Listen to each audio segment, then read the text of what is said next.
Queremos continuar con el mensaje, los requerimientos para ser discípulo de Cristo. La semana pasada vimos qué es un siervo delante de Dios.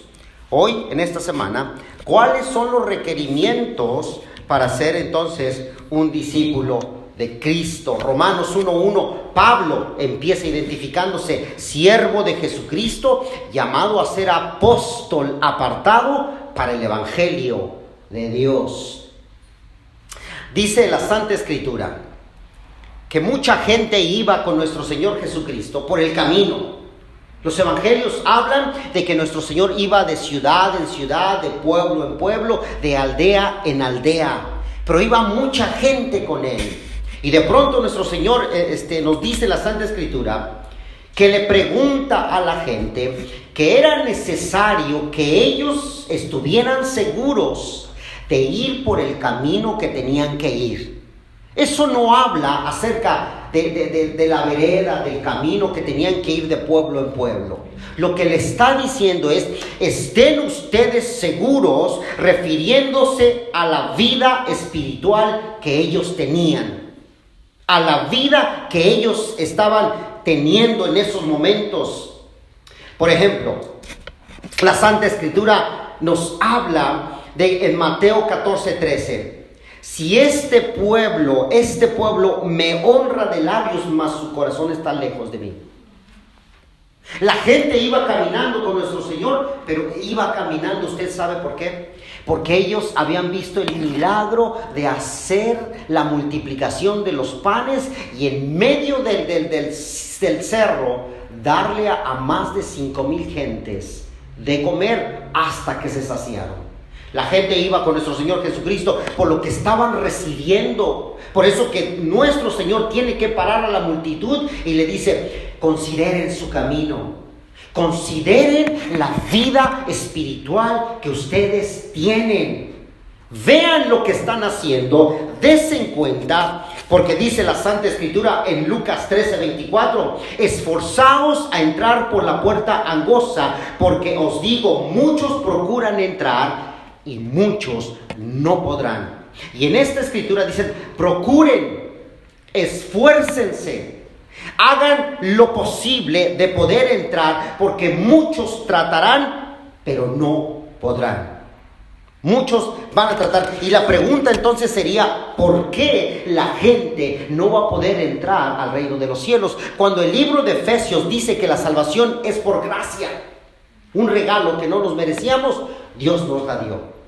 Claro que sí, la salvación es por gracia. El perdón de nuestros pecados delante de Dios ha sido por gracia. No tuvimos que hacer nada. Él nos rescató, Él nos levantó. Pero entonces, ¿por qué dice el Señor que muchos tratarán de entrar, pero muchos no podrán? Bueno, la respuesta la podemos encontrar. Existen dos tipos de gente, dos tipos de definiciones más bien. La definición de la persona que es analítica. La definición, otra, de aquella persona que es un crítico. Dos tipos de definiciones existen. La persona analítica separa y observa. La persona analítica considera lo que le están diciendo. La persona analítica hace un juicio sano, justo.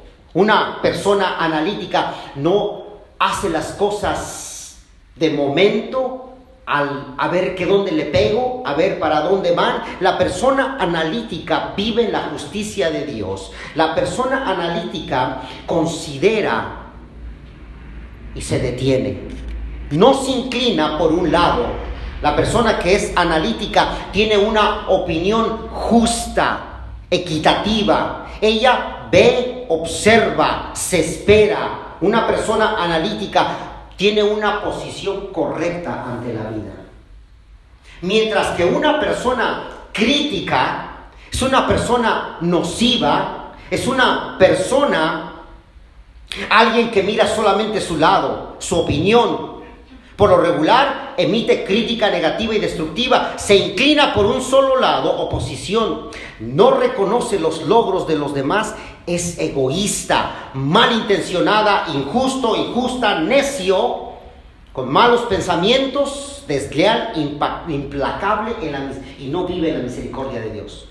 Dos tipos de persona: una persona analítica y una persona crítica. Y saben, de pronto, mucha gente o nuestra gente o a veces nosotros mismos somos gentes críticas, que vivimos en el negativismo y seguimos pensando: a mí nadie me quiere, a mí nadie me ayuda, nadie se acerca, ni el pastor me habla por teléfono, nadie me manda una cartita, yo soy el que hago todas las cosas. Y empezamos a sufrir de esa manera delante de Dios, porque somos críticos, nocivos, negativos. Tenemos solamente nuestro pensamiento, nuestra opinión, y los demás no me interesan, pero a su vez pienso que todos los demás están en contra de mí, porque a mí me suceden todas las cosas, al vecino no le pasa nada, a mí es el que me sucede, al que tiene necesidad soy yo, el vecino no, el que está sufriendo en este momento soy yo, no es la otra persona. Y pensamos que de esa manera entonces nosotros vamos a conseguir lo que Dios tiene para nuestras vidas, sin darnos cuenta que Dios nos invita para que seamos personas analíticas, que analizamos el estilo de vida que tenemos. El analítico para su tren de vida y observa: ¿cómo es que estoy viviendo bajo los estatutos y los parámetros de Dios? ¿O estoy viviendo bajo mi propio egoísmo? El analítico dice: Señor, si yo estoy fallando en esto, perdóname. Se inclina, se arrodilla, busca de Dios. Y de pronto nosotros caemos en alguna de estas dos definiciones: críticos para con nosotros mismos, o analíticos, donde decimos: sí, Señor. Es por eso que la Santa Escritura dice de esta manera en el libro de Lucas: muchos tratarán de entrar al reino de los cielos, pero no podrán. ¿Sabe usted por qué? Porque son gentes que viven en lo crítico del día, en la crítica del día, sin pensar que es mejor vivir delante de Dios analizando nuestras propias vidas. Es por eso que el Señor dice en su palabra: observar el camino por el cual ustedes van. Y sabe, de pronto todos podemos observar nuestras vidas. Usted sabe quién es. Yo sé quién soy. Usted sabe quién es en casa, en el camino, en la iglesia. Usted y yo sabemos las fallas que tenemos. Y Dios nos dice: mira, considera el camino en el que tú estás, porque Dios quiere hacer un milagro. La pastora estaba diciendo: ¿sabes qué? Va a haber un milagro de parte de Dios. Sí, va a haber ese milagro de parte de Dios cuando usted y yo confiamos en Él, nos entregamos por completo a Dios. Entonces el milagro sucede en nuestras vidas. En otras palabras, hay un enfoque disciplinario que Dios quiere tener para con la iglesia. Normalmente pensamos que Dios disciplina al que ama, pero Dios ama a todos los hombres. Pero note, esa escritura es para el que se porta mal, para que se va por el camino equivocado, pero para los amados es bendición, abundancia, cuidado, paz, bendición en todos los aspectos. Para eso Dios ha venido a buscar lo que se había perdido y darnos lo que no teníamos. Ese es el corazón de Dios. Pero de pronto cuando decimos hay una disciplina en la persona, no significa... Nosotros normalmente pensamos, cuando hablamos de disciplina, que ahí te va el chanclazo, ahí te va el cinturonazo, ahí te va el arregladito que te tengo que dar. No. Dios está diciendo: ¿sabes qué? En medio de esta disciplina yo quiero enseñarte cómo caminar. Todos fuimos a la escuela primaria, secundaria y todo eso. ¿Sabe qué? Fuimos a aprender disciplina, cómo leer, cómo hacer multiplicaciones, cómo aprender diferentes técnicas. Fuimos a la escuela a ser disciplinados, en otras palabras, enseñados delante de Dios. Enseñados, y es lo que dice la Santa Escritura: yo quiero enseñarte lo que tú no sabes. Yo quiero que tú aprendas de mi palabra. Primera de Pedro 1, 13, 18 dice de esta manera: por tanto, ceñid los lomos de vuestro entendimiento. Note, entendimiento. Sed sobrios.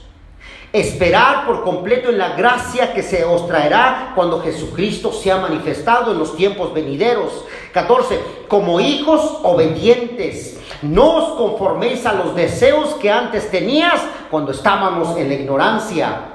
15. Sino como aquel que os llamó a ser santos, sed también santos, porque Dios es santo y nosotros tenemos que vivir de una manera santa, porque escrito está: santo es el que os llamó.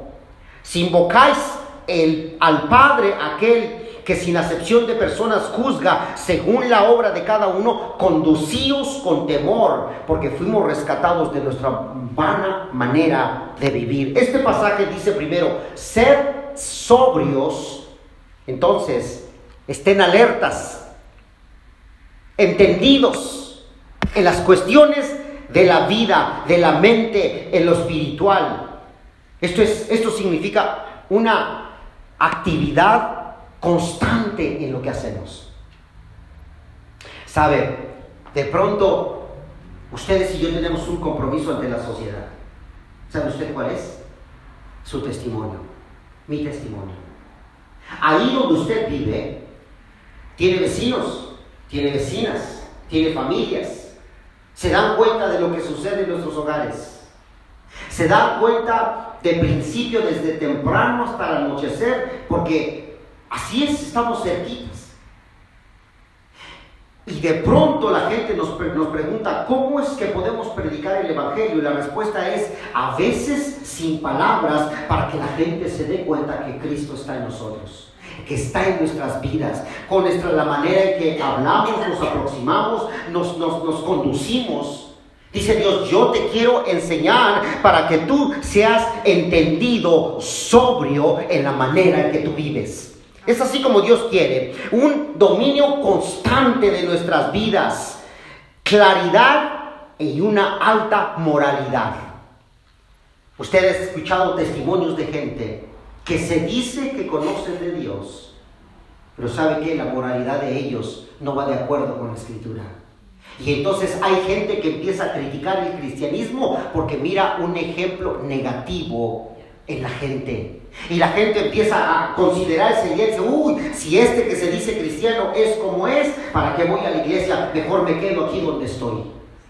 Y a veces la gente, por causa de nuestros testimonios, no llega a los caminos de Dios. Por eso es que dice esta escritura: sed sobrios en vuestra manera de vivir. Todo tiempo sean como hijos obedientes a la palabra de Dios. Dice: sed también vosotros santos, porque fuiste rescatados de nuestra vana manera de vivir.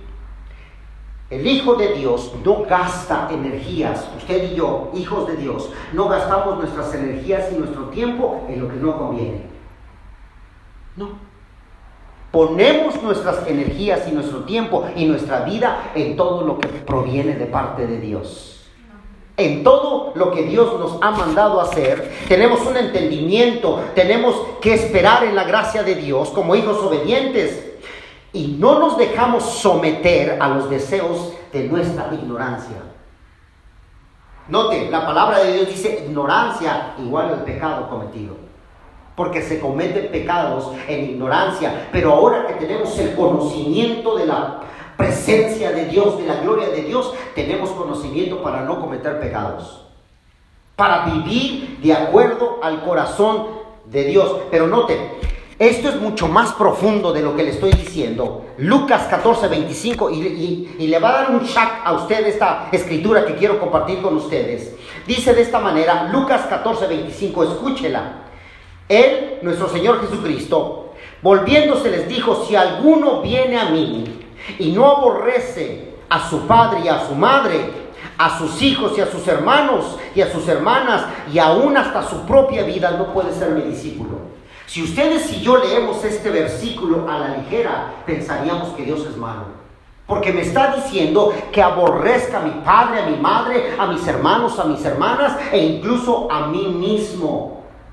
Pero cuando vamos e investigamos la escritura, nos damos cuenta que la traducción del griego al español ha cambiado un poquito en el entendimiento del español. Si ustedes y yo vamos y buscamos qué significa aborrecer, tiene un sentido diferente. Entonces, leeríamos la escritura de esta manera.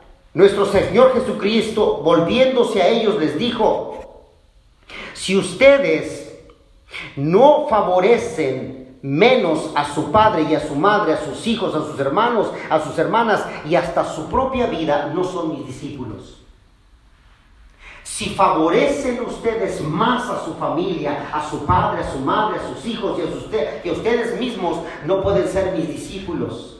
¿Sabe usted por qué? Porque entonces yo voy a estar enfocado en mí. Yo me voy a estar amando más que a Dios. Yo voy a amar más a mi mujer que a Dios, más a mis hijos que a Dios, más a mis hermanos que a Dios, más a mi trabajo que a Dios. Pero dice Dios, ¿sabes qué? En la palabra dice: honrarás a tu padre y a tu madre. No está diciendo la escritura, tienes que aborrecerlos. Lo que dice la escritura: ámame a mí primero y yo te voy a dar todo lo que tú necesites para amar a tu padre, para amar a tu madre, para amar a tus hermanos y para que te cuides más, porque tú eres el templo de Dios. Es lo que está diciendo la escritura. Lo que está diciendo, tienes que favorecer menos en el terreno espiritual todo lo demás. Y cuando favoreces menos es porque te fortaleces más, y cuando te fortaleces más, entonces estás dispuesto a dar tu vida por tus hermanos, por tu padre, por tus amigos, por todos los demás, porque dice la escritura: no hay mejor bendición que un amigo cerca cuando un hermano está lejos. Y no hay mejor bendición que dar la vida por tu propio amigo, por aquel que es tu compañero. No se puede dar la vida si es que uno no ama primero a Dios, porque Dios se entregó por amor hacia nosotros. Dice la Santa Escritura: tienes que considerar cómo vives tu vida y que te puedas, y si no tienes lo que necesitas, te puedas llenar de la presencia de Dios. Y una vez que estás lleno de la presencia de Dios, entonces todo lo puedes en Cristo que te fortalece. Así dice la Escritura. Y todo lo puede en Cristo que le fortalece, porque entonces la sabiduría, el entendimiento de la vida diaria le va a usted a dar la capacidad de tomar decisiones correctas delante de Dios. Y cuando usted toma decisiones correctas delante de Dios, todo le sale bien. Y al salirle bien, entonces usted va a caminar en victoria delante del Señor. Es lo que está diciendo la Santa Escritura. Solamente que en el cambio del griego hacia el español introdujeron la palabra aborrecer, pero no es aborrecer, es favorecer más. Por ejemplo, déjeme le digo uno más. Usted conoce el pasaje donde habla la Santa Escritura que había dos niños en el vientre de la madre. Uno se llamaba Jacob y uno se llamaba Esaú. Y dice la Santa Escritura que entonces Dios aborreció a Esaú y favoreció, bendijo a Jacob. Hay relación en estos pasajes. Usan el mismo término, casi el mismo término, pero la idea es la misma. No significa que Dios aborreció y que le cayó mal y que lo detestó a Esaú y que tuvo mejor privilegio Jacob. No significa eso. Significa que para los planes divinos de Dios, Dios tuvo mayor favor con Jacob que con Esaú. Le voy a explicar por qué. Dios tenía que trabajar con el corazón de Jacob, porque Jacob era mentiroso, cuatrero, desde chiquito. Desde chiquito. Es más, no había salido del vientre de la madre cuando sacó la manita antes que el hermano que iba en el camino correcto para salir. Dijo, primero sacó la mano. Desde el vientre ya venía con esas cosas de engaños. Y lo que hace Dios, dice: yo voy a tener favor con Jacob porque quiero quitarle lo mentiroso, quiero quitarle aquellas cosas que no sirven, quiero quitarle el que siempre quiera sacar ventaja de los demás. Dios quería tratar de una manera especial con Jacob y se va, y dice la Santa Escritura que se va lejos a la casa del tío y lo hacen trabajar doble por la mujer que él quería. Y le cambian el salario a cada rato. Pero sin embargo, Dios le enseña en medio de esas circunstancias.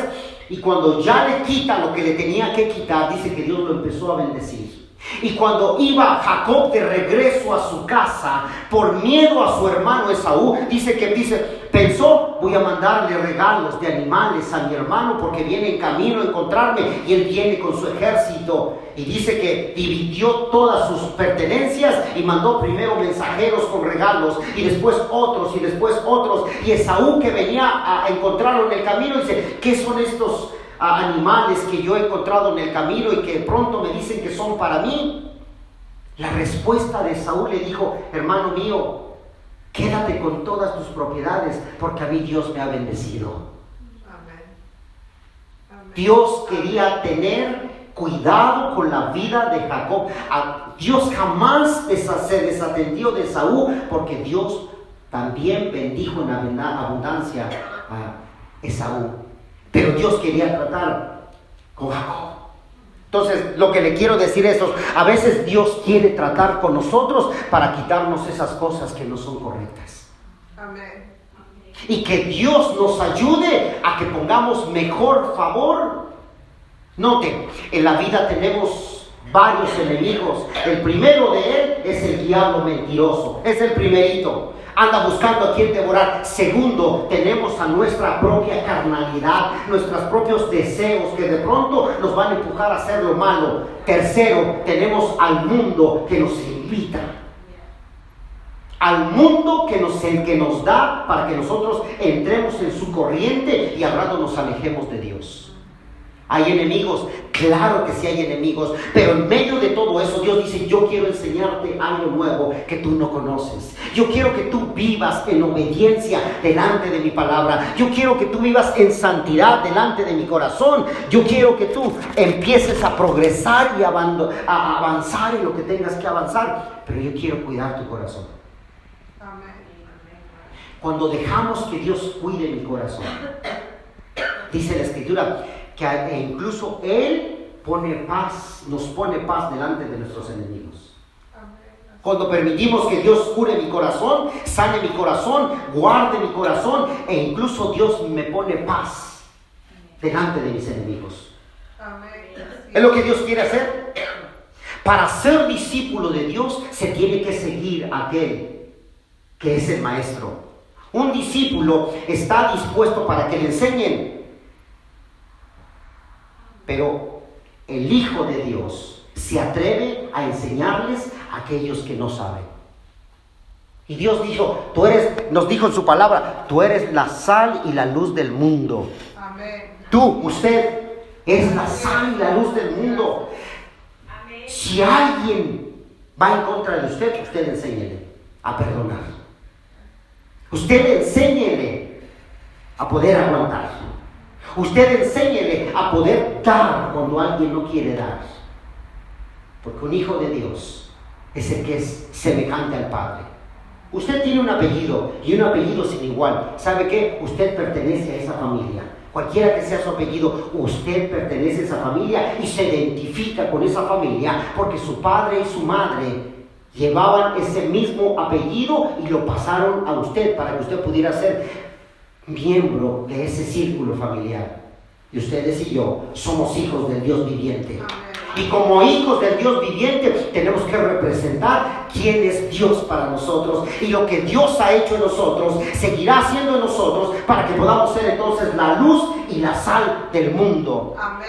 Dice la Escritura, si la sal pierde su salinidad, no hay nada que la pueda restaurar. Pero si la sal conserva sus propiedades, entonces si usted conserva lo de Dios, usted empieza a darle el sabor precioso a la familia, a los hijos, a los hermanos, al esposo, a la esposa, a la profesión. Usted empieza a dar sabor a lo que no tenían, ahora a través de usted es posible que lo tengan. Amén. Así es. Para poder ser discípulo, entonces tenemos que ser gente que está alerta en lo espiritual, tener una constancia, un dominio propio, una claridad alta y moral, ser sobrios en todo lo que hacemos. Amén. Si queremos ser discípulos de Dios, tenemos que seguir los pasos que Dios tiene, que nosotros sigamos delante de su presencia.